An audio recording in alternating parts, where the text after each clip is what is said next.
ونعوذ بالله من شرور أنفسنا ومن سيئات أعمالنا من يهده الله فلا مضل له ومن يضلل فلا هادي له وأشهد أن لا إله إلا الله وحده لا شريك له وأشهد أن محمدا عبده ورسوله أما بعد فأعوذ بالله من الشيطان الرجيم بسم الله الرحمن الرحيم يا أيها الذين آمنوا اتقوا الله حق تقاته ولا تموتن إلا وأنتم مسلمون يا أيها الناس اتقوا ربكم الذي خلقكم من نفس واحدة وخلق منها زوجها وبث منهما رجالا كثيرا ونساء واتقوا الله الذي تساءلون به والأرحام إن الله كان عليكم رقيبا يا أيها الذين آمنوا اتقوا الله وقولوا قولا سديدا يصلح لكم أعمالكم ويغفر لكم ذنوبكم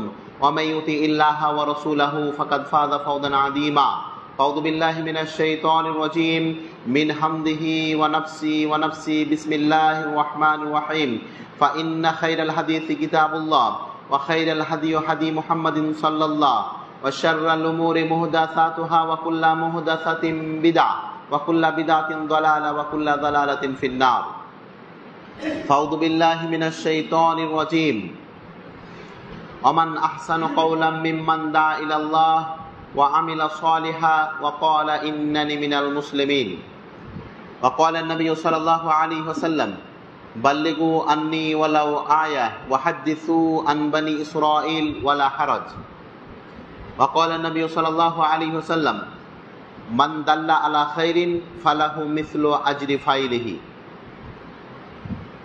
উপস্থিত শ্রদ্ধেয় সম্মানিত আজকের এই দিনী বৈঠকের যোগ্যতম পরিচালক মহাশয়, উপস্থিত আছেন জামাতে আহলে হাদিসের কর্মীবৃন্দ ও আমার সম্মুখীন বসে থাকা প্রিয় ইসলামী ভাই সকল। আজ আপনাদের সম্মুখীন যে বিষয় নিয়ে আলোচনা তা হচ্ছে দাওয়াতের গুরুত্ব ও তার তাৎপর্য।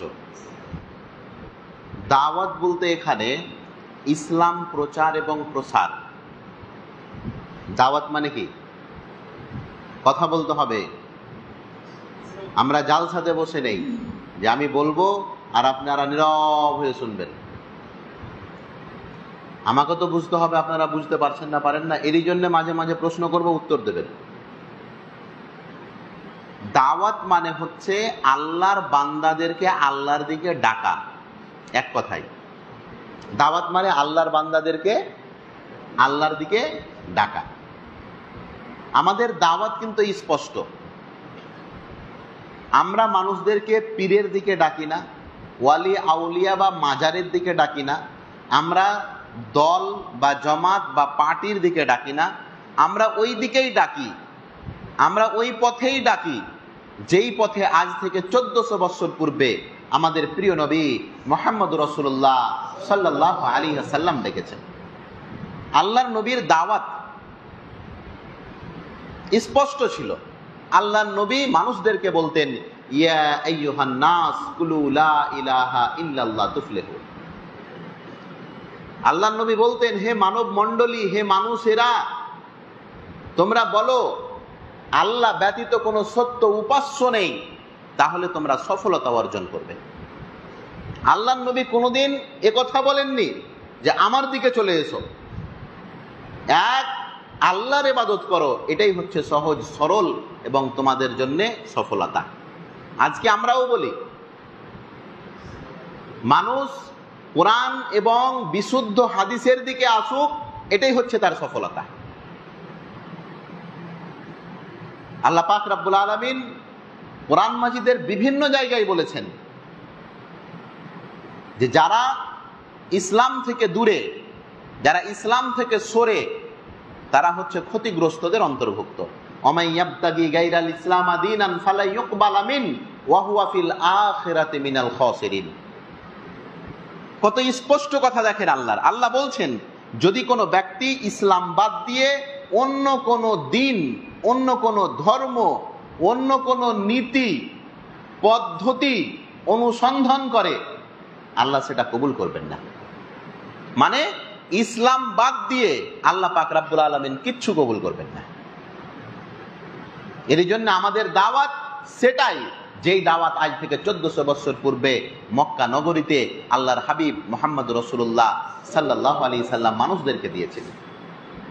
প্রিয় ভাই, এই দাওয়াতের কাজ, ধর্ম প্রচারের কাজ, ইসলামের বার্তা অপরের কাছে পৌঁছানোর কাজ, এটা আমার এবং আপনার প্রতি ফরজ, ওয়াজিব, জরুরি। জরুরি বুঝেন আপনারা? আমরা 5 ওয়াক্তের নামাজ পড়ি না, 1 ওয়াক্ত ছাড়া যাবে? খুব ভালো করে এগুলো আমরা বুঝি। বুঝি কি বুঝি না? খুব ভালোভাবে বুঝি। নামাজ না পড়তে গেলে আমরা তাকে খারাপ জানি, জানি কি জানি না? রমজান মাসে যদি রোজা না রাখে আমরা তাকে খারাপ বলি, বলি কি বলি না? আরে আল্লাহর বান্দা, কোরআন এবং হাদিসের যেই পাতাতে, কোরআন হাদিসে যেমন ভাবে লেখা আছে যে নামাজ না পড়তে গেলে কাফের হয়ে যাবে, রমজান মাসের রোজা না করতে গেলে কাফের হয়ে যাবে, আল্লাহ পাক রব্বুল আলামিন স্পষ্ট বলছেন, আল্লাহর পথে মানুষদেরকে দাওয়াত দাও, ওয়ালা তাকুনান্না মিনাল মুশরিকিন, যদি না ডাকো তাহলে মুশরিকদের অন্তর্ভুক্ত হয়ে যাবে। আপনি পরিস্থিতিটা বুঝেন। 5 ওয়াক্তের যদি নামাজ না পড়ে আমরা কি বলি? বেনামাজি বলি না? দাওয়াত দিই নামাজের। ভাই তুমি নামাজ পড়ো না, কত বড় অন্যায় করছো। ভাই রমজান মাসের আপনি রোজা রাখেন না, কত বড় অন্যায় করছো। প্রিয় ভাই, যেমন 5 ওয়াক্তের নামাজ ফরজ, তেমনই ফরজ মানুষকে ইসলামের দিকে ডাকা, এতে কোনো সন্দেহ নেই। হ্যাঁ, আমরা ব্যর্থ, আমরা ওলামায়ে কেরাম ব্যর্থ, আলেম মুলবি সাহেবেরা আজকে ব্যর্থ যে আপনাদেরকে নামাজের ফজিলত বুঝাতে পেরেছি, রোজার ফজিলত বুঝাতে পেরেছি, দান সাদকার ফজিলত বুঝাতে পেরেছি, কিন্তু দাওয়াতের ফজিলত বুঝাতে পারিনি। পেরেছি? মাগরিবের নামাজ হলো না? হলো কি হলো না? মসজিদ ভর্তি লোক, সবাই সুন্নাত পড়েছেন আলহামদুলিল্লাহ, আমি আপত্তি করি না, কিন্তু আমি বলি সারা রাত নামাজ পড়ার চাইতে, সারা রাত কি করার চাইতে, সারা রাত আবার কিসের নামাজ পড়ে মানুষ? নিঃসন্দেহে তাহাজ্জুদ, ওটা তো এশা হতে পারে না। আমি বলতে চাইছি ওটা ফরজ নামাজ নয়। নবী মুহাম্মদ রাসূলুল্লাহ সাল্লাল্লাহু আলাইহি সাল্লাম সুন্নাত নামাজের চাইতে বেশি গুরুত্ব দিয়েছেন দিন ধর্ম শিখাকে। বুঝতে পারলেন না? আবার আপনাকে বুঝাই।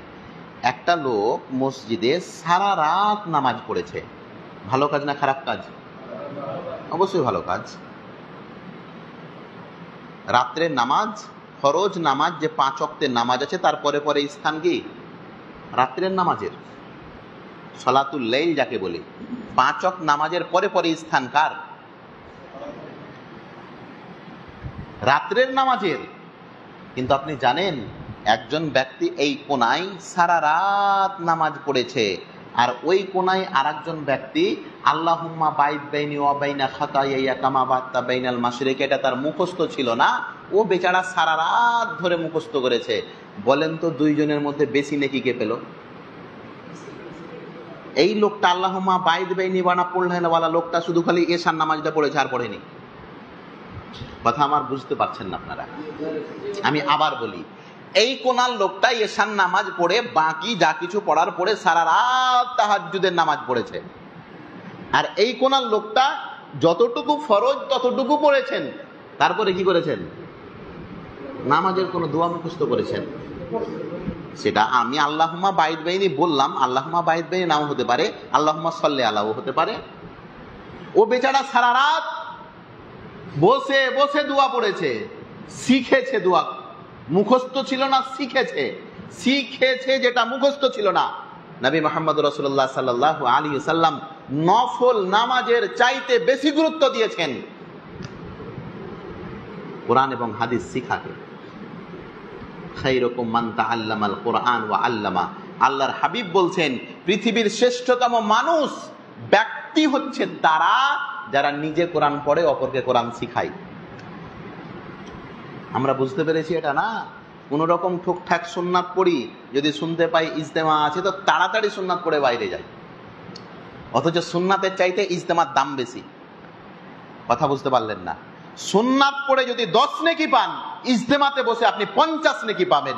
সুন্নাত যদি নাও পড়েন কোনো সমস্যা নেই, কিন্তু যদি আপনার দিন ধর্মের ইলম না থাকে, জ্ঞান না থাকে, তা আপত্তি আছে। হাজার হাজার মানুষ, লক্ষ লক্ষ মানুষ ছোট ছোট বিষয়বস্তুগুলি না জানার কারণে, ছোট ছোট বিষয়বস্তুগুলি না জানার কারণে হাজার হাজার পাপের দিকে চলে যায়, অন্যায়ের দিকে চলে যায়, ফতোয়া না জানার কারণে ভুল সিদ্ধান্ত নিয়ে নেয়। আল্লাহ পাক রব্বুল আলামিন কোরআন মাজিদের মধ্যে এই দাওয়াতের ব্যাপারে বলছেন, ওয়ামান আহসানু কাওলাম মিম্মান দা ইলাল্লাহ ওয়া আমিলা সালিহা ওয়া ক্বালা ইন্নানি মিনাল মুসলিমিন। আল্লাহর বাণী দেখেন কি, আল্লাহ বলছেন ওমান আহসানু কাওলাম মিম্মান দা ইলাল্লাহ, তার চাইতে আর ভালো কথা কার হতে পারে যেই ব্যক্তি আল্লাহর বান্দাদেরকে আল্লাহর দিকে ডাকে। মানে পৃথিবীর সমস্ত ভালো কাজ এক পাল্লাতে। পাল্লা বুঝেন আপনারা? তারাজু, তারাজু দাড়ি পাল্লা। পৃথিবীর সমস্ত ভালো কাজ, ফরজ বাদ দিয়ে পৃথিবীর সমস্ত ভালো কাজ এক পাল্লাতে, তারাজুর একটা পাল্লাতে। আর একটা পাল্লাতে শুধু এটা, আপনি মানুষদেরকে ভালো পথে আহ্বান করেছেন, ভালোর দিকে ডেকেছেন। আল্লাহ তাআলা বলছেন ওমান আহসানু কাওলাম মিম্মান দা ইলাল্লাহ, তার চাইতে ভালো কথা আর হতেই পারে না, তার চাইতে যেই ব্যক্তি আল্লাহর বান্দাদেরকে আল্লাহর দিকে ডাকলো এর চাইতে।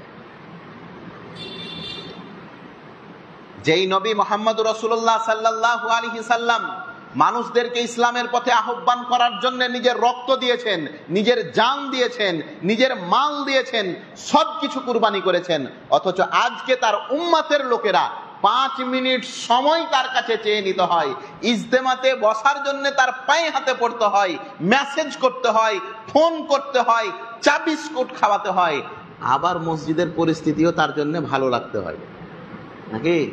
ফ্যান নেই বলবে সাহেব বসা যাবে না, হচ্ছে না? মনে হচ্ছে ওর পা হাত ধরে আজকে বসাতে হবে। আল্লাহর কসম করে বলছি, আল্লাহর যদি অন্তরে ভয় না থাকতো, আল্লাহ যে দায়িত্ব ওলামায়ে কেরামকে চাপিয়েছেন, এই দায়িত্বের বোধগম্য, এই দায়িত্বের বোধ যদি আজকে আমাদের উপরে না থাকতো, তাহলে আজকে আমরা দিনের কাজ করে বেড়াতাম না। আজকে আমাদেরকে অনেকেই বলে যে ইজতেমা করে কি হয়, বলে না? এগুলো করে কি হচ্ছে, কয়টা লোক পল্টাচ্ছে?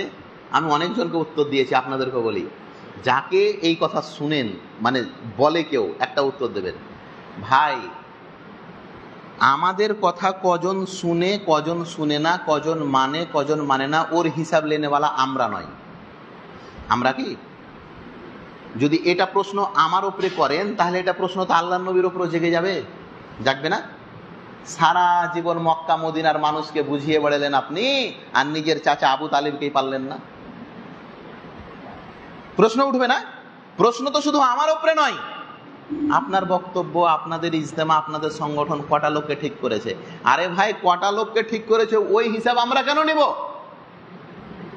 আমরা ওই হিসাব দেওয়ার জন্য রেডি হব। কোন হিসাব? যার কথা আল্লাহর নবী বলছেন, আল উলামা ওয়ারাসাতুল আম্বিয়া লাম ইউওয়ারিসু দিনারান ওয়ালা দিরহামান ওয়ালাকিন ইউআরিসুল ইলমা। আল্লাহর নবী বলছেন, আলেম ওলামা হচ্ছে নবীদের ওয়ারিস, আলেম ওলামা হচ্ছে নবীদের উত্তরাধিকারী, আলেম ওলামা হচ্ছে নবীদের উত্তরাধিকারী।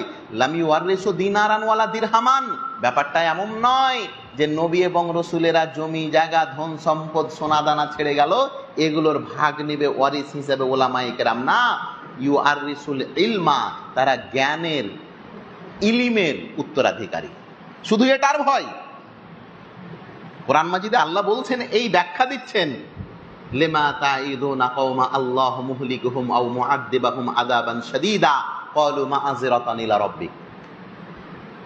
মানুষেরা জিজ্ঞাসা করে এরা কি করে বেড়ায়,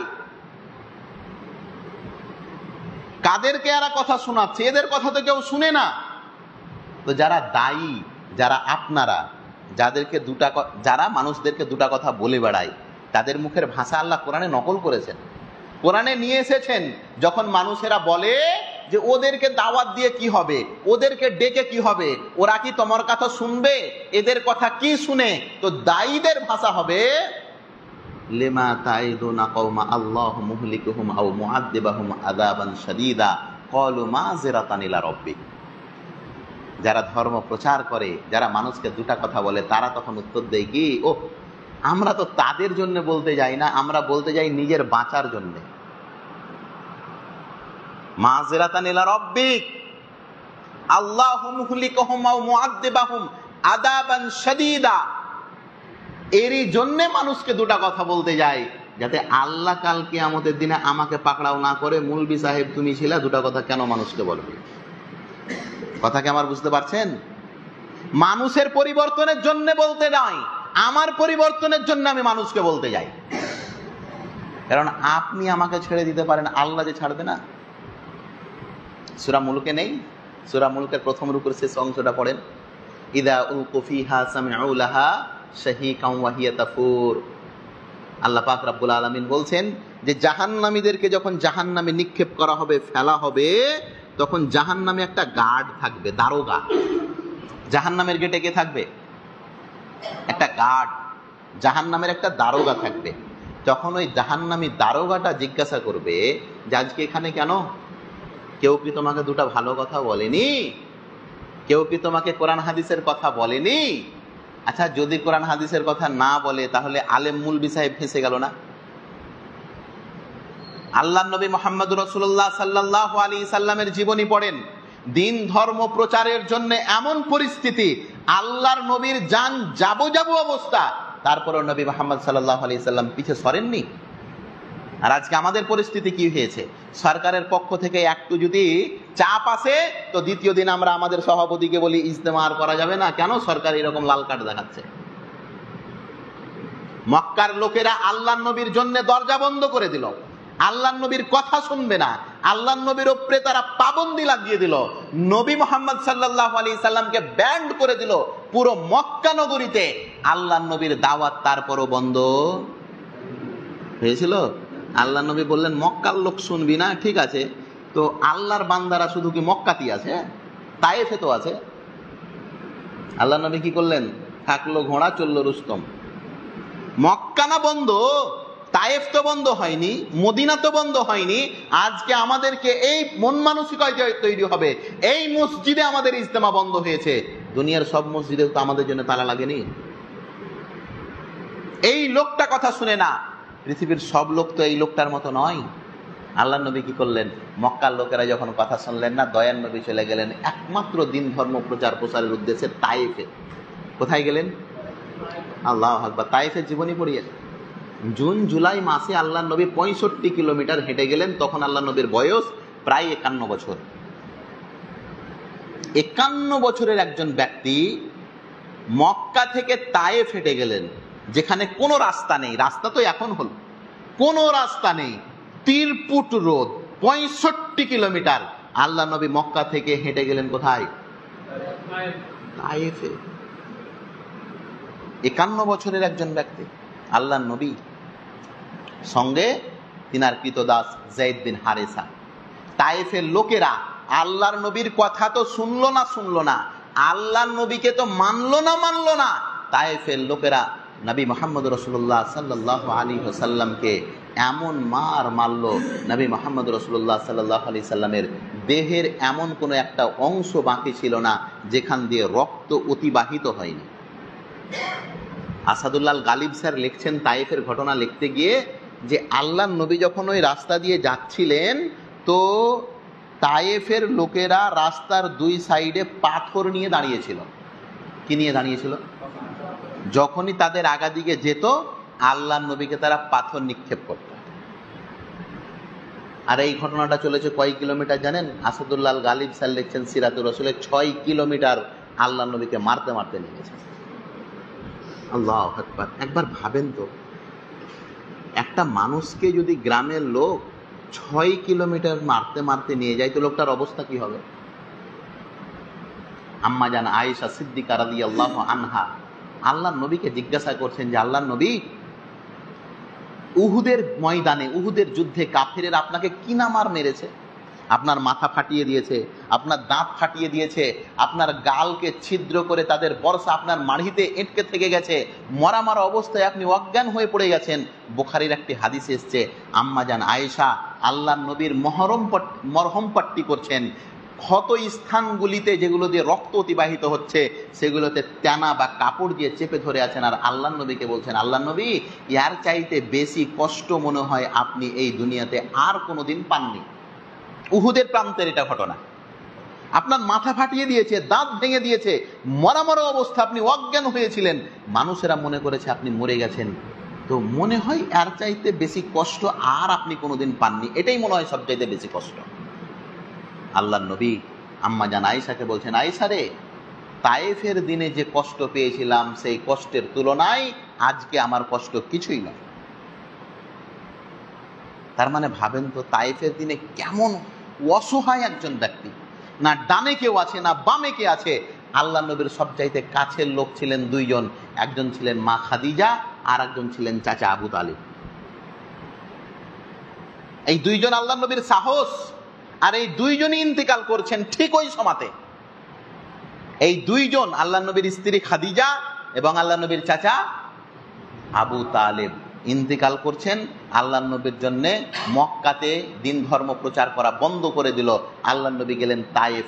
তায়েফে গিয়ে এই শয়তান বদমাস কাফেরেরা আল্লাহ নবীকে এমন করে মারলেন যে আল্লাহ নবী মরা মরা অবস্থাতে ফিরে চলে গেলেন। যায়েদ বিন হারেসা বর্ণনা করছেন যে আল্লাহ নবী পুরো দেহ মোবারক লাহুলাহান হয়ে আছে, রক্তে রঞ্জিত হয়ে আছে, ক্লান্ত হয়ে। আল্লাহ নবীর মাথার উপরে দেখছি একটা মেঘ, কিছু মেঘ আল্লাহ নবীকে ছায়া করছে সূর্য থেকে। আল্লাহ নবী একটি বড় পাথরে বসলেন, আর নিচে বসলেন যায়েদ বিন হারেসা। যায়েদ বিন হারেসা বলছেন, আমি দেখছি আল্লাহ নবীর দিকে, হাত্তা হালাকান নবী সাল্লাল্লাহু আলাইহি সাল্লাম, মনে হচ্ছে আল্লাহ নবী আর বাঁচবেন না। তারপরে পরেই ফানাদা মালাকুল জিবাল, তারপরে পরেই পাহাড়ের ফেরেশতা এসেছেন আল্লাহর নবীর কাছে। আল্লাহর নবী এখন অবধি দেহ থেকে রক্ত অতিবাহিত বন্ধ হয়নি, এখন অবধি আল্লাহর নবীর মাথা থেকে তাদের বিপদ দূর হয়নি, এখন অবধি আল্লাহর নবীর বিপদ কাটেনি। ফানাদা মালাকুল জিবাল, পাহাড়ের ফেরেশতা আল্লাহর নবীর কাছে চলে এসেছেন। আল্লাহর নবীর কাছে এসে পাহাড়ের ফেরেশতা আল্লাহর নবীকে বলছেন, আল্লাহর নবী, যেই তায়েফের লোকেরা মেরেছে, আপনি একবার শুধু অর্ডার দেন, আদেশ দেন, আমি হচ্ছি পাহাড়ের ফেরেশতা। এই দুই দিকে পাহাড়, মধ্যেখানে তায়েফ নগরী, তায়েফ শহরটা, আমি দুটি পাহাড়কে এমন ভাবে ধাক্কা দেব, তায়েফ নগরীটি আর থাকবে না, তায়েফ অঞ্চলটি আর থাকবে না, তায়েফ শহরটি আর থাকবে না। প্রিয় ভাই, যারা আজকে দাওয়াতের কাজ করতে গিয়ে মানুষের দুটা কথা সহ্য করতে পারেন না, মানুষের দুটা গালি সহ্য করতে পারেন না, যারা দাওয়াতের কাজ করতে গিয়ে মানুষ যদি একটু কষ্ট দেয় তাহলে দাওয়াতের পথকে আপনি ছেড়ে দিচ্ছেন। আল্লাহর নবীর কাছ থেকে শিক্ষা নেন। আল্লাহর নবীকে যারা মেরেছে, আল্লাহর নবীকে যারা রক্ত বের করেছে, এখন অবধি শরীর থেকে রক্তের দুর্গন্ধ দূর হয়নি। আল্লাহর নবীকে পাওয়ার দোয়া হলো আপনি বলেন, তারাকে উড়িয়ে দিচ্ছে। আল্লাহর নবীর সঙ্গে সঙ্গে আল্লাহর কাছে দোয়া করছেন, আল্লাহুম্মা গফির লিকওমি ফাইন্নাহুম লা ইয়ালামুন। হে দয়াবান আল্লাহ, যারা আমাকে মেরেছে তারা আমাকে চিনে না বলে মেরে দিয়েছে, তাদেরকে তুমি কোনো ধড় পাকড়াও করিও না। এই দোয়া বের হবে ভাই, 10 কেজির খালি কলিজা লাগবে এই দোয়া করতে গেলে, লাগবে না? 14 বছরের ভাইয়ের সম্পর্ক, আপনার ভাই কোনো ত্রুটি করে রেখেছে, এটাই তো মনে রেখেছেন, সুযোগ পেয়েই তোকে আমি দেখাবো, নেই? আল্লাহু আকবার। এই হচ্ছে আমাদের সমাজ, এই হচ্ছে আমরা মুসলমান। আপনার মেয়ের আপনার বড় ভাই বিয়ে খায়নি, কোনো ঝামেলাতে, মানে আমাদের এলাকাতে ঝামেলা যদি কিছু হয় তো সই তুলবো বিহাতে, হয় না? বিহা খাবো না তোর। আপনার বড় ভাই আপনার বেটির বিয়ে খায়নি, 2-4-10 বছর পরে ফের আপনার বড় ভাইয়ের বেটির বিয়ে। বুঝতে পারলেন না? আপনার মেয়ের বিয়ে খায়নি আপনার বড় দাদা, আপনার বড় ভাই দাদা কি করেছে, আপনার মেয়ের বিয়ে খায়নি। 10 বছর পরে তখন আপনার ভাইয়ের মেয়ের বিয়ে, যখন আপনার ভাই আপনাকে বলতে এসছে যে আব্দুল্লাহ রে তোর ভাতিজি তো অমুক দিন বিয়ে, তো অমুক দিন থেকে তোরা বিয়েটা খাস, তখন আপনি বলছেন খালেদার বিয়ে খেয়েছিলে তোমরা, বলেননি? অথচ খালেদা এখন 3টা ছেলের মা। কটা ছেলের মা? আল্লাহু আকবার। এটা অন্তর গো না এটা ডাস্টবিন? কত নাপাক অপবিত্র ডাস্ট আপনার অন্তরটা, যে এই 10 বছর ধরে এই হিংসা নামক গাছটাকে আপনি সার পানি দিয়ে জন্মে জন্মে রেখেছেন প্রতিশোধ নেওয়ার জন্য।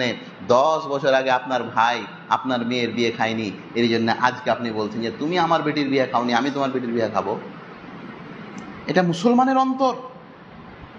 আরে নবীর অন্তর দেখেন, যারা মেরেছে আল্লাহর নবীর মাথার ওপর থেকে বিপদও এখন যায়নি, বাড়িও যাননি, শরীর থেকে ব্যথা যায়নি, বিপদ দূর হয়নি, রক্ত পড়ছে, ফেরেশতা এসে বলছেন আপনি বলেন খালি একবার আমি তায়েফটাকে ধ্বংস করে দিচ্ছি। দয়ার নবী সঙ্গে সঙ্গে বুঝলেন আল্লাহ তো রেগে গেছেন এদের উপরে, আল্লাহ তো ছাড়বে না এদের উপরে, এ তো গজব দিয়ে দিবে আল্লাহ। সঙ্গে সঙ্গে পরিস্থিতি বুঝে আল্লাহর নবী তাদের পক্ষে দোয়া করছেন, আল্লাহুম্মা গফির লিকওমি ফাইন্নাহুম লা ইয়ালামুন। আল্লাহ তারাকে ক্ষমা করে দাও, তারা আমারই লোক, তারাকে ক্ষমা করে দাও, তারা আমাকে চিনে না, আল্লাহ তাদেরকে ক্ষমা করে দাও।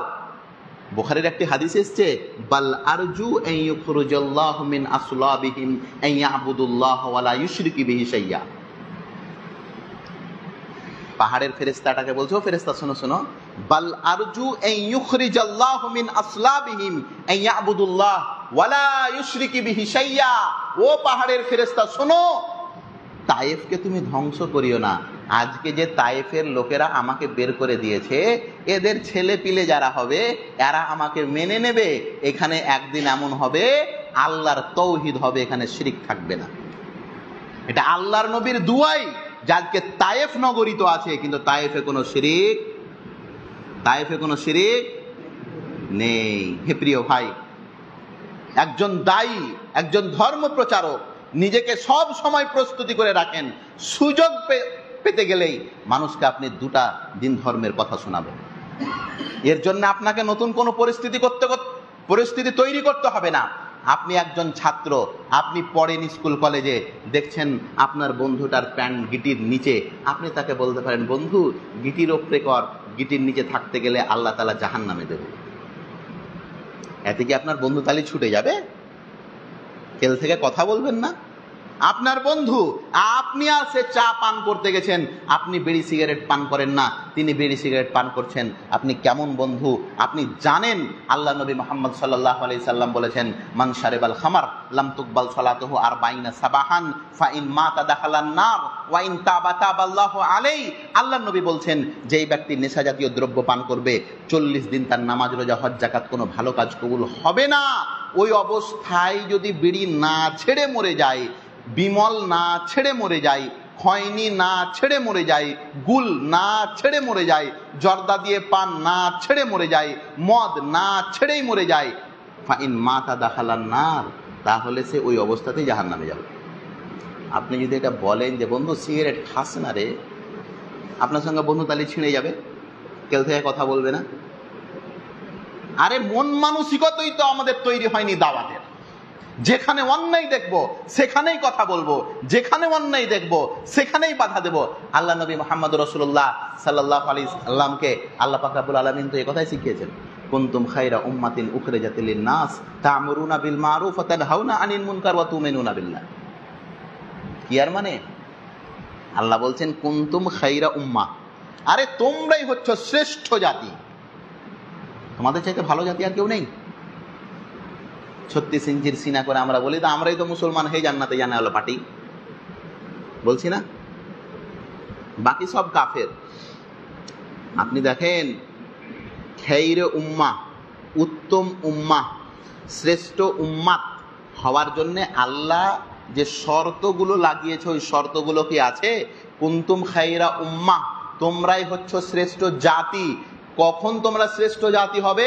তা'মুরুনা বিল মা'রুফ ওয়া তানহাউনা আনিল মুনকার, অন্যায় দেখতে গেলে বাধা দেবে আর ন্যায়ের দিকে মানুষদেরকে আহ্বান করবে। আছে এটা ক্ষমতা? অন্যায় মানে আমরা তো মনে করি যে ওই রাস্তায় মদ খেছে, ওই মদ বন্ধ করাটাই অন্যায়। এটা অন্যায় নয় যে আপনার ছেলে ওই কুকুর ডিজাইনের চুল কেটে এসেছে, ওটা বাধা দেওয়া, এটা অন্যায় নয়। নাউজুবিল্লাহ, মুসলমানদের ড্রেস পোশাক এগুলো, যুবকদের প্যান্টের কত জায়গাতে ছিঁড়া তা বর্ণনা করা যাবে না। এটা দাওয়াতের কাজ নয়। আপনার ছেলে পড়ছে, আপনার ভাতিজা পড়ছে, আপনার আত্মীয় পড়ছে, আপনার বন্ধু পড়ছে, আরে ভাই কিছু হোক বা না হোক, আপনার কথা শুনুক বা না শুনুক, আমি শুরুতেই এই বক্তব্য শুরু করেছি এই বলেই, আপনাকে হিসাব নিতে কে বলেছে যে শুনবে কি শুনবে না? আপনি আপনার মাথার উপরে যে বোঝটা আছে ওটা খালি নামান, কিয়ামতের দিনে না হলে ওই আপনার ঘাড়ে চেপে নেবে। এই যে আমার বন্ধু রোজ রোজ আর সঙ্গে বসে বসে সিগারেট খেতাম, একদিনে তো মানা করেনি, হাসলোকে আপনি, ও তো মরবে মরবে, আপনাকে নিয়েই মরবে। ওই কমসে কম আপনি বাঁচার জন্য তো বলেন যে না আল্লাহ বলেছে ও শুনেনি। দাওয়াতের জন্য রেডি হন। আল্লাহ পাক রব্বুল আলামিন বলছেন শ্রেষ্ঠ জাতি হচ্ছে তোমরা, কেন? মানুষকে ভালো কাজের দিকে আহ্বান করো, খারাপ কাজ দিকে মানুষকে বাধা দাও। এটাও তো ভাই খারাপ কাজ যে আপনার সন্তান সন্ততি মোবাইল নিয়ে মেতে আছে, আপনার চোখের সামনে এগুলো হয়, আসাল পাসালে নয়। কে বলেছে আসাল পাসালে? বাপের সামনে ঘুরছে, বাপের আগা দিকে ঘুরছে, বাপের টাকা নিয়েই ছেলে ছিঁড়া প্যান্ট কিনে নিয়েছে। কার টাকা ওটা? বেটা তখন ইনকাম করে না। তো ইনকাম যখন বেটা করে না তখন বেটাকে থামতে পারেননি, তো বেটা যখন ইনকাম করবে তখন আপনাকে মানবে মনে করছেন আপনি? এখন তো ওর লাটা আপনার হাতে। লাটা বুঝেন? লাটা, লাটা বুঝেন না? ওই ঘুড়ি উড়াই লাটা। তো এখন তো লাটা আপনার হাতে, তারপরেও যদি ঘুড়ি আপনার নিয়ন্ত্রণে না থাকে, ওই লাটা যখন পরের হাতে থাকবে তখন আফসোসই করবেন খালি, দেখে কাজ হবে না। আজকে যে সন্তান সন্ততি বলছেন, আপনি জানেন কিয়ামতের দিনে এরা আপনার বিপক্ষে হবে, স্পষ্ট এগুলো বিপক্ষে হবে। আল্লাহর কাছে অভিযোগ করবে, আল্লাহ এরকম কোনো পরিবেশ পাইনি, এরকম কোনো মাহল পাইনি, এরকম কোনো বাড়ি পাইনি যে বাড়িতে কোরআন হাদিসের আলোচনা হবে। আজকে আমাদের উপস্থিত যতজন আছি, কজন এই মন মানসিকতা রেখেছি যে আজকে যে আমাদের ইজতেমা আছে, আমাদের আলোচনা সভা আছে, মাসিক ইনডোর প্রোগ্রাম আছে, এই দাওয়াতের কাজ আছে, কেন আপনাকে আপনার বন্ধুকে ডেকে নিয়ে আসা জরুরি ছিল না? কে বলেছে আপনি সন্তান সন্ততিকে নিয়ে আসতে পারবেন না? মুলবি সাহেব বেটা ছোট, আরে আল্লাহর বান্দা আব্দুল্লাহ ইবনে উমার, বিখ্যাত ব্যক্তি, নাম শুনেননি? বড়ই পণ্ডিত। কি নাম বললাম? আব্দুল্লাহ বিন, মানে উমারের পুত্র আব্দুল্লাহ, উমারের পুত্র আব্দুল্লাহ। আল্লাহর নবীর যখন দার্স হতো, ইজতেমা হতো আল্লাহর নবীর, তো উমার যেতেন শুনতে। উমার কি করতেন? শুনতে যেতেন, সঙ্গে তার ছোট্ট বেটাকে নিয়ে যেতেন। আব্দুল্লাহকে, ওই যে বিখ্যাত একটি হাদিস আছে, আল্লাহর নবী বললেন যে আচ্ছা বলো তো এমন কোনো একটা গাছ আছে যার পাতা ঝরে না? ওই খেজুরের গাছের উপমাটা দিয়েছিলেন আল্লাহর নবী। আমি ঘটনাটা বলতে যাচ্ছি না, এই কেউ উত্তর দিতে পারলো না, শেষখানে আল্লাহর নবী বলে দিলেন যে এটা উমুক গাছ। এইবার ইজতেমা শেষ হয়ে গেল, আলোচনা সভা শেষ হয়ে গেল, আপনা আপনা বাড়ি, যেমন আমরাও চলে যাব আপনা আপনা বাড়ি, হাত ধরাধরি, বেটা বাপ বেটাই চলে যাচ্ছে। বাপ বেটা মানে কে? আল্লাহু আকবার। আজকে আপনার বেটা কই? পাবজি খেলে না তো ফের? হ্যাঁ না পূজার মেলা ঘুরতে গেছে আজকে? আল্লাহু আকবার। আমার যেটা মানে গণনা, এই মণ্ডপগুলো যে ভর্তি হয়ে আছে না, 50% বেশি মুসলমান ছেলে এগুলো। আপনি যে খবর নিয়েন, আমি বলি না যে ওরা নেই, কিন্তু সিংহভাগ এরাই। আল্লাহর নবীর আদেশ হলো যে অমুসলিমদের ঈদের দিনে, ঈদের দিন মানে খুশির দিন, অমুসলিমদের ঈদের দিনে মানে অমুসলিমদের উপাসনার দিনগুলিতে, কথাকে আমার বুঝতে পারলেন? আজকে তাদের উপাসনার দিন মানে পূজা পাঠ চলছে, আমরা তাদের ব্যাপারে কোনো কথা বলি না, তাদের জিনিস তারা করুক। লাকুম দীনুকুম ওয়ালিয়া দিন, তোমাদের ধর্ম তোমরা করো, আমরা বাধা দিতে যাই না। কিন্তু ইয়ার মানে এটা নয় যে ওই ভাজার লাড়ু দিবে আর আপনি খাবেন আর ফতুয়া দিবেন বসে। এটা প্রসাদ, অমুসলিমদের এই সমস্ত দিনগুলিতে তাদের দেবদেবীর নামে উৎসর্গকৃত খাবার গ্রহণ করা যাবে না, এটা প্রসাদ তাদের। কিভাবে ছেলে মেয়ে চলে যাচ্ছে? অধিকাংশ ছেলে এবং মেয়েগুলো মুসলমানদের। কেন এটা ঘটলো? এই আলোচনা কোথায় হবে? বাপ মায়ের ঘাড়ে যদি দোষ না যাবে তো দোষটা যাবে কার গায়ে? এটা দাওয়াত নয়। আরে আব্দুল্লাহ বিন উমার ছোট অবস্থাতে বাপের সঙ্গে ইজতেমাতে গেছে, আপনার ছেলে আজকে ইজতেমাতে নেই কেন? কেন নেই? গতকালকে আমাদের ইনডোর প্রোগ্রাম ছিল আমাদের কাসিমনগর মোকামে, আমার ছেলে এবং মেয়ে। আমার ছেলেগুলো সব জানে যে আমি যত জায়গায় যাই, কাছে পিঠে ইজতেমা হতে গেলে বেটাকে নিয়ে যাই, বেটিকে নিয়ে যাই, অথচ তারা অত কিছু বুঝতে পারে না। আমার বেটার বছর 8 বছর, বেটির ওই 5-6 বছর, অত বুঝতে পারে না। তারপরও আমার ছেলেকে কিডনির একটা সমস্যা আছে, মানে পেশাবে প্রোটিন চলে আসে, ক্রিটিনিন বলে, 4+, এখন একটু অস্বাভাবিক হয়ে আছে। আপনারা দোয়া করবেন আল্লাহ যেন তাকে সুস্থ করে। তো সে যেতে পারলো না, যাওয়ার জিদ করলো। তারপর ওর মা বললো না, নিয়ে যে না, শরীর খারাপ। আমার মেয়ে যেখানে যায় ও রেডি। আমাদের সাপ্তাহিক ইজতেমাগুলো হয়, এর আগে যেটা বালিহাটিতে ইজতেমা হলো তোমাদের, ওখানেও গেছিল। এই ভাইরা দেখেছে, কালকে আমার মেয়ে ছিল, শুরু থেকে নিয়ে শেষ অবধি, অথচ কিছুই বুঝে না। এমন নয় যেন আমার কোলে এসে বসবে না, আমি তো চেয়ারে বসেছিলাম। কোনো সময় পরিচয় দেয়নি যে আমি সৈবুর সুলেমানের মেয়ে। যে ভাইরা দেখেছে তারা দেখেছে, দূরেই বসেছিল, যেমন পাবলিক বসে আছে তেমন বসেছিল।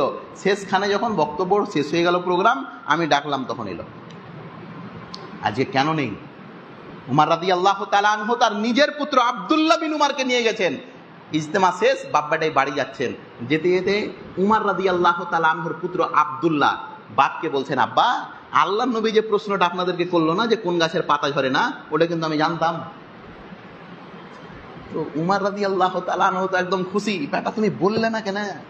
তুমি যদি উত্তরটা দিয়ে দিতে পারতা তাহলে আমি যে কত খুশি হতাম। একটা দামি সুরখ উট যদি হারিয়ে যাওয়ার পরে মানুষ যখন পেয়ে নেই ওটা, তো যেমন খুশি লাগে, তার চাইতেও বেশি আমি খুশি হতাম। তখন আব্দুল্লাহ বিন উমার বলছেন, ওখানে সব বড় বড় লোকেরা ছিল, মানে বয়সে বড়, সব বড় বড় লোকেরা, আমি ছোট্ট একটা ছেলে বলতে যাব, কেমন কেমন লাগবে। এটা হয় বড়দের যখন মজলিস চলে, ছোট ছেলেরা কথা বলার সাহস পায় না। প্রিয় ভাই, দাওয়াতের কাজে নিজেকে নিযুক্ত কখন করবেন? যেই ভুল আপনার বাবা করেছে সেই ভুল আপনি করছেন না তো?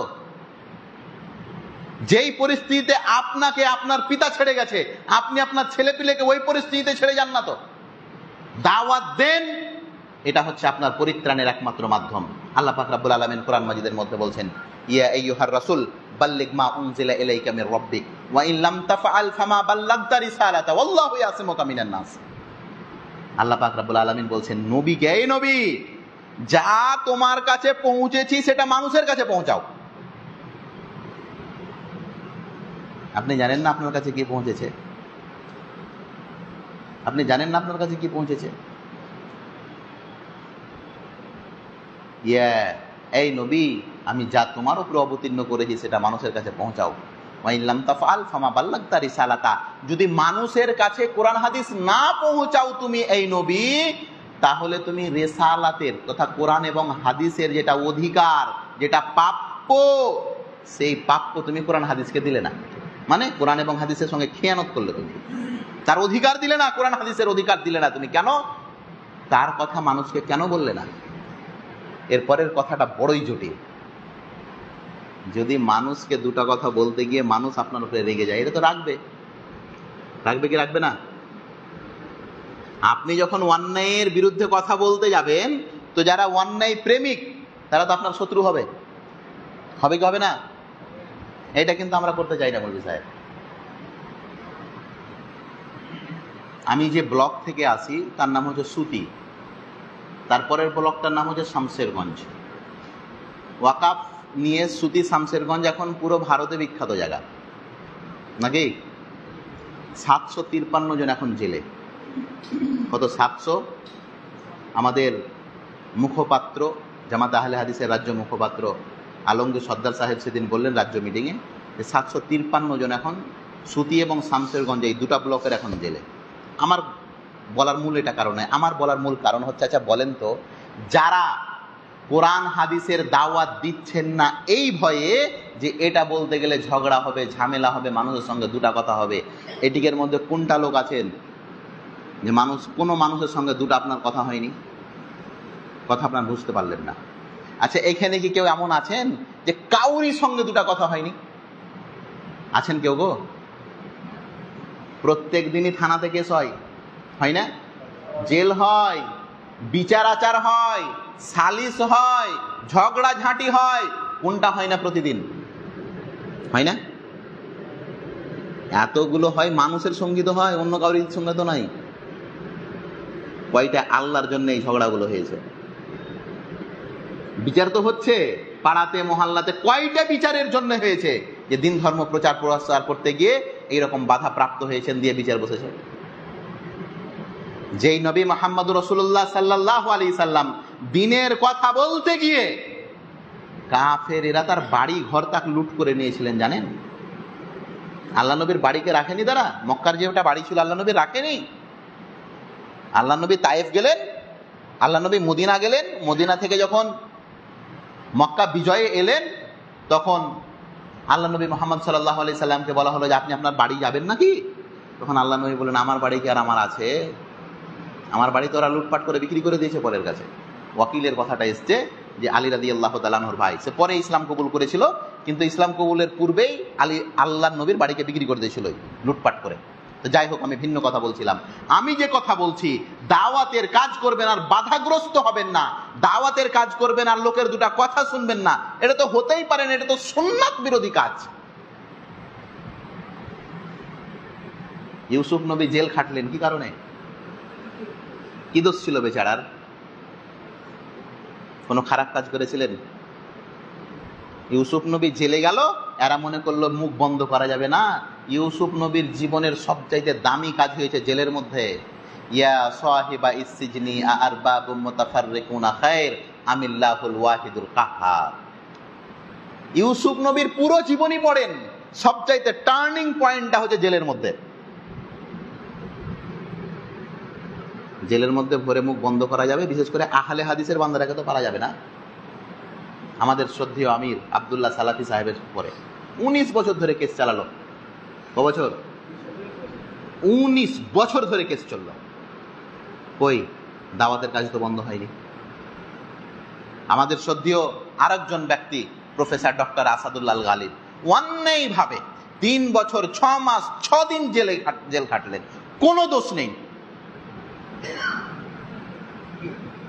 আসাদুল্লাহ গালিব স্যার তার নিজের মুখের বক্তব্য, এটা আমি নিজের কানে শুনেছি, তিনি বলছেন যে আমার জেলের মধ্যে যে কাজ করেছি আমি, মানে দাওয়াতের, সেই কাজ জেলের বাইরে আর হয় না। তার মানে কি, যারা আহলে হাদিসের বান্দা, দাওয়াতি মন মানসিকতা, তারা জেলের মধ্যে কি আর জেলের বাইরে কি? আপনি আহলে হাদিসের কর্মী, আপনি দিন ধর্মের প্রচারক, আপনাকে প্রস্তুত থাকতে হবে সব সময় যে কোরআন হাদিসের দাওয়াত মানুষকে পৌঁছাবো। হ্যাঁ, মানুষকে পৌঁছাতে গেলে মানুষ তো শত্রু হবে। আল্লাহ এর সমস্যার সমাধান যে বলেছেন, ওয়াল্লাহু ইয়াসিমুকা মিনান নাস, আল্লাহর জন্য আপনি যদি কাজ করেন আল্লাহ যে আপনাকে বাঁচাবে, এটা আল্লাহর যে ওয়াদা। ওয়াল্লাহু ইয়াসিমুকা মিনান নাস, এই মানুষেরা দিনের কাজ করো, ধর্মের কাজ করো, আল্লাহ তোমার পাহারা হয়ে যাবেন, আল্লাহ তোমার পাহারাদার লাগিয়ে দেবেন। আল্লাহ যার পাহারাদার লাগায় তার দুনিয়ার আর বডিগার্ডের প্রয়োজন আছে গো? আল্লাহ নবীর কয়টা বডিগার্ড ছিল? আল্লাহু আকবার। আল্লাহ নবী একদিন শুয়ে আছেন, শুয়ে পাটির উপরে শুয়ে আছেন। কার উপরে? পাটি, বুঝেন পাটি? সব পাটি হয় না, খেজুরের পাতার তৈরি। তো আল্লাহ নবী খালি গতরে পাটির উপরে শুয়ে আছেন। দূর থেকে উমার চলে আসছে। উমার, আল্লাহ নবী উমারকে খুব শ্রদ্ধা করতেন, ভালোবাসতেন, সম্মান দিতেন। আর সম্মান দিবেন না ভাই কেন? সম্মানের লোক যেগুলো, সম্মানীয় লোক যেগুলো। তো উমার আসছেন হেঁটে, দেখে আল্লাহ নবী শুয়েছিলেন। তো উমার এসে আমাকে শুয়ে দেখবে, তখন আল্লাহ নবী বসে গেছেন, একটা শ্রদ্ধার জন্য যে শুয়ে থাকবো, বসে গেছেন। উমার রাদিয়াল্লাহু তাআলা আনহু আল্লাহ নবীর পাশে এসে বসেছেন। বসা মাত্রই দেখছেন আল্লাহ নবীর পিঠ মোবারকে কাটা কাটা দাগ পড়ে গেছে, পাটিতে শোয়ার জন্যে। উমর রাদিয়াল্লাহু তাআলা আনহু আল্লাহ নবীর পিঠ মোবারককে স্পর্শ করছেন আর কাঁদতে লেগেছেন।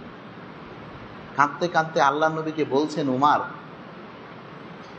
আল্লাহ নবী, আমি দুনিয়ার কত রাজা বাদশাদেরকে দেখেছি, আমি পারস্য সাম্রাজ্যের রাজাকে দেখেছি, রোমের রাজা বাদশাদেরকে দেখেছি, তারা সোনার থালিতে খায় আর চাঁদির ঘটি বাটি ব্যবহার করে, তাদের পালঙ্ক আছে বড় বড়, তাদের থাকার জায়গা আর সুতার জায়গা কমল দিয়ে তৈরি।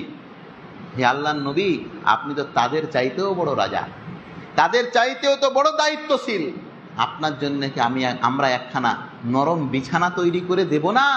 এই শক্ত বিছানায় শোয়ার কারণে আপনার পিঠে কাটা কাটা দাগ পড়ে গেছে। যখন উমার এই কথা বলেছেন আল্লাহর নবীকে, আল্লাহর নবী সঙ্গে সঙ্গে উমারকে বলছেন, এই উমার, তুমি যাদের গল্প কাহানি কেচ্ছা শোনালে তারা সোনার ঘটিবাটি ব্যবহার করে, চাঁদির ঘটিবাটি ব্যবহার করে, বড় বড় সিংহাসন আছে, তাদের জন্য শোনো এই উমার, লাহুমুদ দুনিয়া ওয়ালানাল আখিরা, তাদের জন্য তো দুনিয়াতেই সব কিছু আর আমাদের জন্য তো আখিরাতেই সব কিছু। হে প্রিয় ভাই, আখিরাতের প্রত্যাশী হন। এই দুনিয়ার লোভ লালসা, এই দুনিয়ার চাওয়া পাওয়া আমাদের জন্য কি মূল্য রাখে? আল্লাহর নবীর সাহাবারা, আল্লাহর নবীর সৈন্যরা, আল্লাহর নবীর সৈনিকেরা এই কথাই বলতেন আল্লাহর নবীকে, নাহনুল্লাযী ইউবায়ু মুহাম্মাদা আলাল জিহাদে মা বাকিনা আবাদা। আল্লাহর নবীকে এই কবিতা পাঠ করে শোনাতেন, আল্লাহর নবী, আপনার হাতে হাত রেখে আমরা এই ওয়াদা করেছি, প্রতিশ্রুতি দিয়েছি আপনাকে, যে আপনি যখনই আমাদেরকে কোনো কাজ বলবেন, জিহাদের কথা বলবেন, সঙ্গে সঙ্গে আমরা ঝাঁপিয়ে পড়ব, চিন্তা ভাবনা করব না। আজকে আমাদের মধ্যে কি এই প্রয়োজন নেই? আমাদের মধ্যে কি এই মন মানসিকতা তৈরি হয়েছে যে দাওয়াতের কাজ করি, আল্লাহ আমার বিপদ আপদ দূর করবেন? করবেন না? আরে ভাই, সমস্যা হয়েছে, সমাধান আকাশ থেকে আসবে। সমস্যা কোথা থেকে আসে?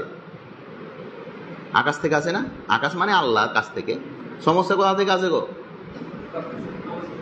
এই আকীদা যদি কাউরি থাকে যে কেউ আমার ক্ষতি করতে পারবে, আল্লাহ নবী মুহাম্মদ সাল্লাল্লাহু আলাইহি সাল্লাম বলছেন, ওয়ালাম আন্নাল উম্মাতা লাউ ইজতামাআত ইয়ানফাউকা বিশাইইন লাম ইয়ানফাউকা বিশাইইন ইল্লা কাদ কাতাবাল্লাহু লাক। আল্লাহ নবী বলছেন, জেনে রাখো, কোন মানুষ বিন্দু পরিমাণ তোমার ভালো এবং মন্দ করতে পারবে না।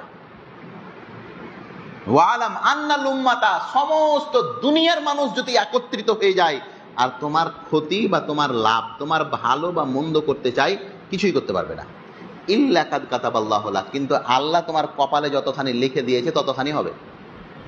এই আকীদা নেই আমাদের, এই বিশ্বাস নেই। আমরা না সহি আকীদার দায়ী, আমরা না সহি আকীদার অনুসারী। আমাদের অন্তরে এই নিয়তে থাকতে হবে, এই কথাই থাকতে হবে, আল্লাহর জমিনে একমাত্র আল্লাহরই দাওয়াত চলবে।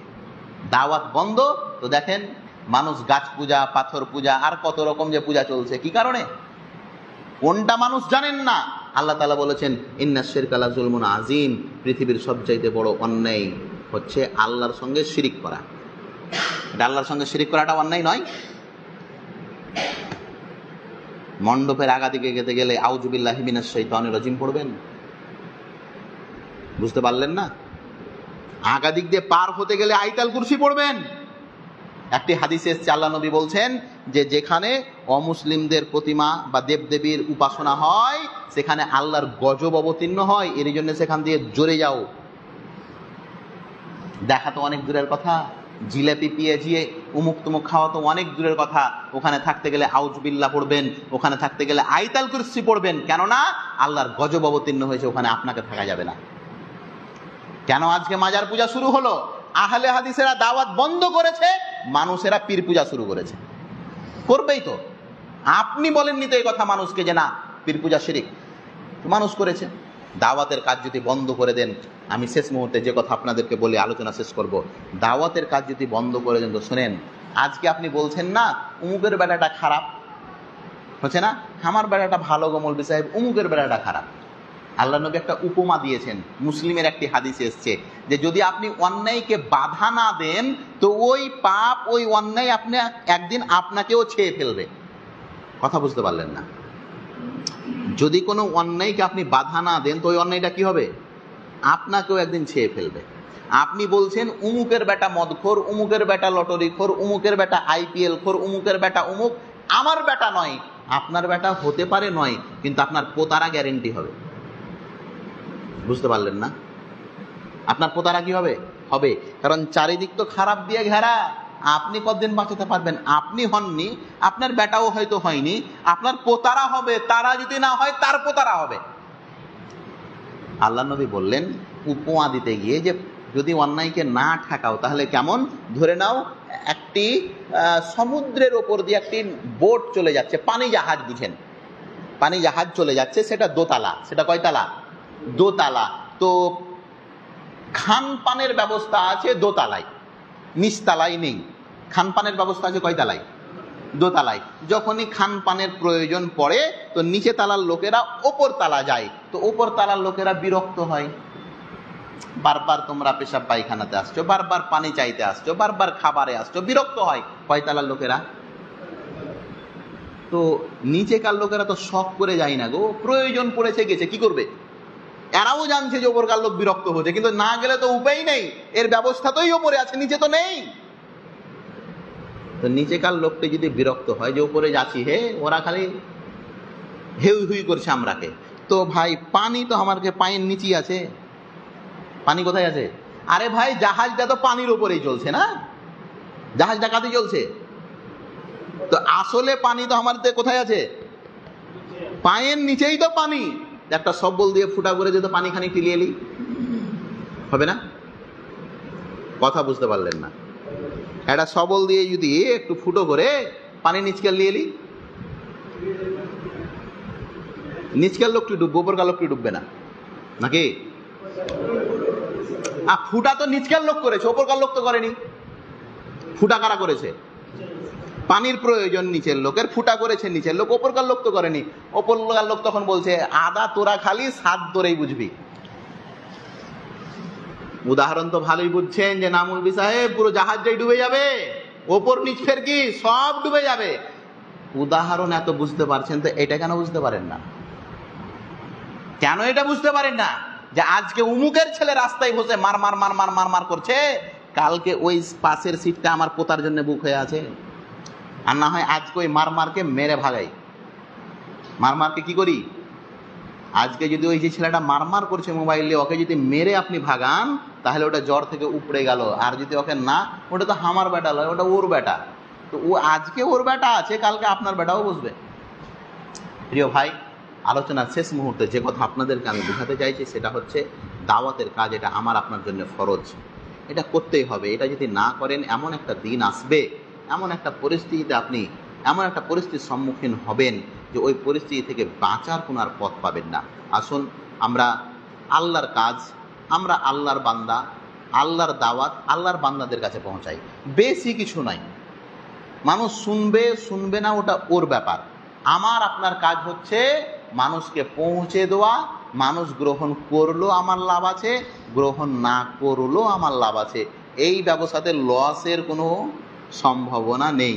আল্লাহ যেন আমাদের সকলকে গ্রহণযোগ্য দায়ী হিসাবে এবং দাওয়াতের গুরুত্ব এবং ফজিলত বুঝার তৌফিক দান করেন। আমিন। ওয়া আখিরু দাওয়ানা আলহামদুলিল্লাহি রাব্বিল আলামিন। আসসালামু আলাইকুম ওয়া রাহমাতুল্লাহি ওয়া বারাকাতুহু।